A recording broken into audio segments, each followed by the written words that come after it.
and welcome to Sarah's Herbs and Spices. Dear friends, എല്ലാവരും എന്ത് പറയുന്നു?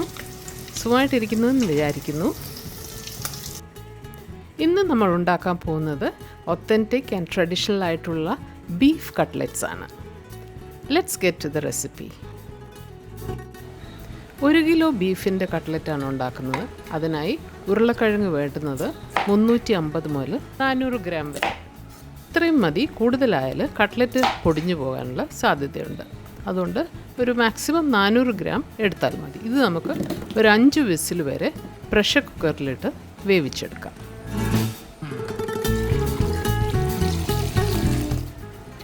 നികക്ക വെള്ളം ഒഴിച്ചു കൊടുത്ത് നമുക്കിത് ഒരു 5 വിസിൽ വരെ വേവിച്ചെടുക്കാം.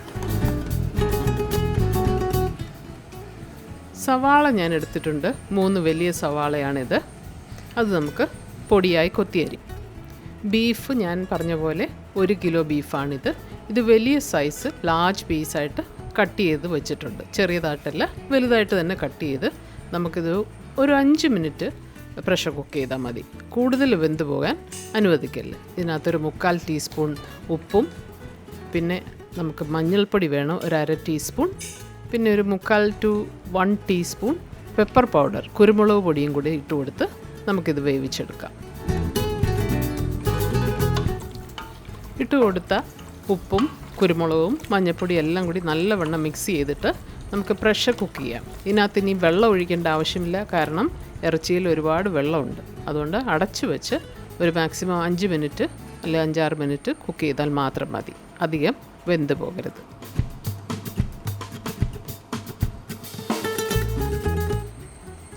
നേരത്തെ വേഗം വെച്ച പൊട്ടറ്റോ ഒക്കെ ഇപ്പോൾ റെഡിയായോ എന്ന് നമുക്ക് നോക്കാം. പ്രഷർ കുക്കർ തുറന്ന് നമുക്കത് നോക്കാം. ഇപ്പോൾ ഇത് നന്നായിട്ട് വെന്തിട്ടുണ്ട്. അത് നമുക്ക് കോരി വേറൊരു പാത്രത്തിലേക്ക് മാറ്റാം. എന്നിട്ട് പീൽ ചെയ്തിട്ട് നല്ലവണ്ണം പൊട്ടറ്റോസ് മാഷ് ചെയ്തെടുക്കാം.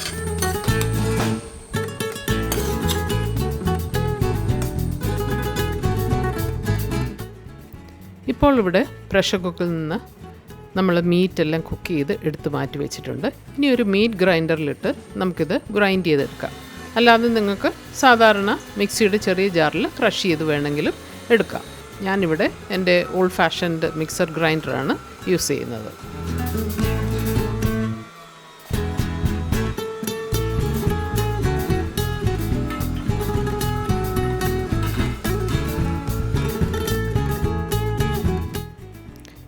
ഇപ്പോൾ ബീഫൊക്കെ പെട്ടെന്ന് നമ്മൾ മിൻസ് ചെയ്തെടുത്തിട്ടുണ്ട്. ഇനി ഇത് എടുത്ത് മാറ്റി വെച്ചിട്ട് അടുത്ത സ്റ്റെപ്പിലേക്ക് നമുക്ക് കടക്കാം. കട്ട്ലറ്റിലേക്ക് ആവശ്യമായ കുറച്ച് മസാലപ്പൊടികൾ എടുത്ത് വെച്ചിട്ടുണ്ട്. 1 ടീസ്പൂൺ കുരുമുളക്, 1/2 teaspoon garam masala, 2 teaspoon fennel powder, അതായത് പെരുംജീരകം.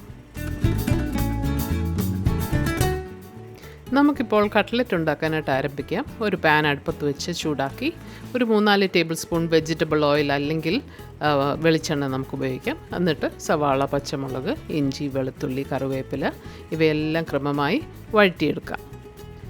ഓരോ ഇൻഗ്രീഡിയൻ്റെയും അളവെല്ലാം ഞാൻ സ്ക്രീനിൽ കൊടുത്തിട്ടുണ്ട്. അത് നിങ്ങൾ ശ്രദ്ധിക്കുക. 3 വലിയ സവാളയും ഇവിടെ കൊത്തിയരിഞ്ഞ് വെച്ചിട്ടുണ്ട്. ഇനി നമുക്ക് ചൂടായ എണ്ണയിലേക്ക് ഓരോന്ന് ഇട്ട് കൊടുത്ത് വഴറ്റിയെടുക്കാം.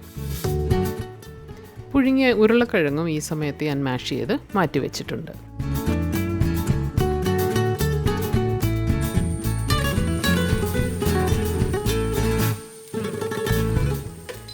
ആദ്യം ഇഞ്ചിയും വെളുത്തുള്ളിയും പച്ചമുളകും കറിവേപ്പിലയും കൂടി ഇട്ട് ഒരു 5 മിനിറ്റ് നമുക്ക് വഴറ്റാം. അതിന് ശേഷം സവാള ഇട്ട് കൊടുത്ത് നല്ലവണ്ണം വഴറ്റിയാൽ മതി.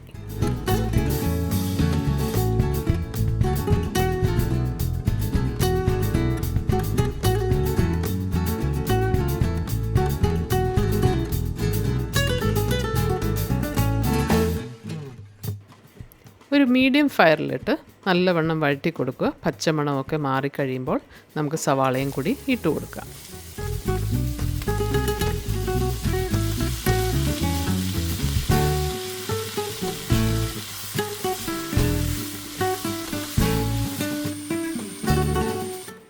സവാളയൊക്കെ ഇട്ട് കൊടുത്തതിന് ശേഷം നമ്മൾക്ക് കുറച്ച് ഉപ്പ് കൂടി ഇട്ട് കൊടുക്കാം.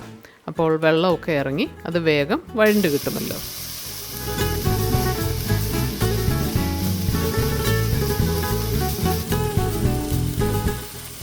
സവാളയൊക്കെ വഴണ്ട് കഴിഞ്ഞിട്ട് നമുക്ക് ആ മസാലപ്പൊടികൾ എടുത്ത് വെച്ചിരിക്കുന്നത് മൂന്നും ഇട്ട് കൊടുത്ത് നല്ലവണ്ണം വഴറ്റിയെടുക്കാം. അതിൻ്റെയും പച്ചമണം മാറിക്കഴിഞ്ഞിട്ട് വേണം നമുക്ക് മീറ്റ് ഇട്ട് കൊടുക്കാൻ.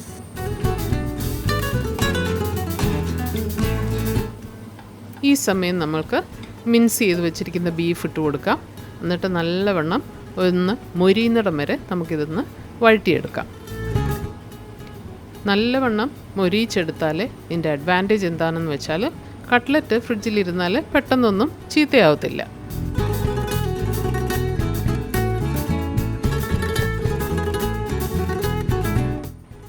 ഈ സമയം മല്ലിയില ഉണ്ടെങ്കിൽ ചേർക്കുന്നത് നന്നായിരിക്കും. എൻ്റെ കയ്യിൽ ഇല്ലാഞ്ഞതുകൊണ്ട് ഞാൻ ചേർത്തിട്ടില്ല.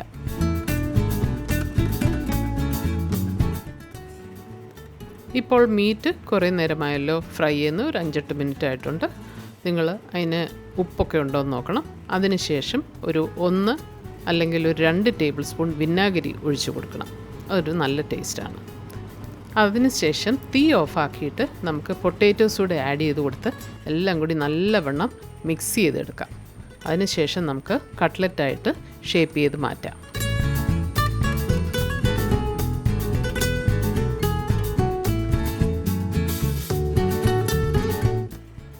ഈ ക്വാണ്ടിറ്റിയിൽ നിന്ന് എനിക്കൊരു 25 പീസ് കട്ട്ലറ്റ് കിട്ടിയിട്ടുണ്ട്. ഞാനത് റൗണ്ടിലും ഒബ്ലോങ് ഷേപ്പിലും ഒക്കെ ആക്കി മാറ്റിയിട്ടുണ്ട്.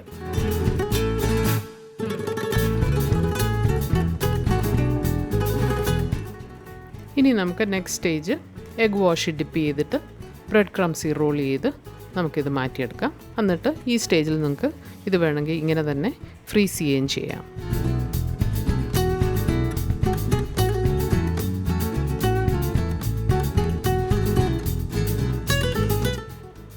എണ്ണ നല്ലവണ്ണം ചൂടായതിന് ശേഷം നമുക്ക് കട്ട്ലറ്റ്സ് ഒരു മീഡിയം ഫയറിലിട്ട് വറുത്ത് കോരാം. ഒരു 2 മിനിറ്റ്സ് പെർ സൈഡ് മതിയാവും ഇത് പെട്ടെന്ന് റെഡിയായി കിട്ടാൻ.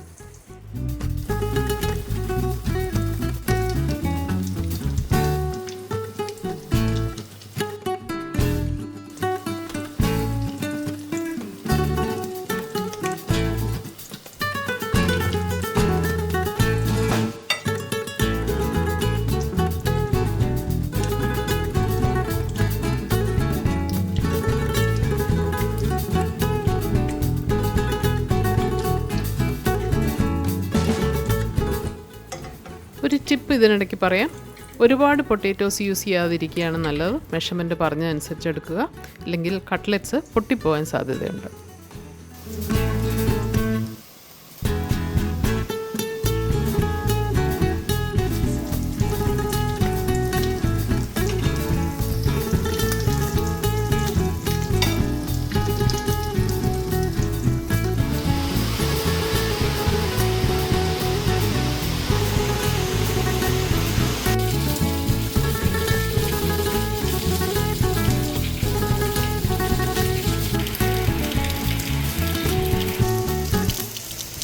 മഴ തകർത്ത് പെയ്യുന്നുണ്ട്.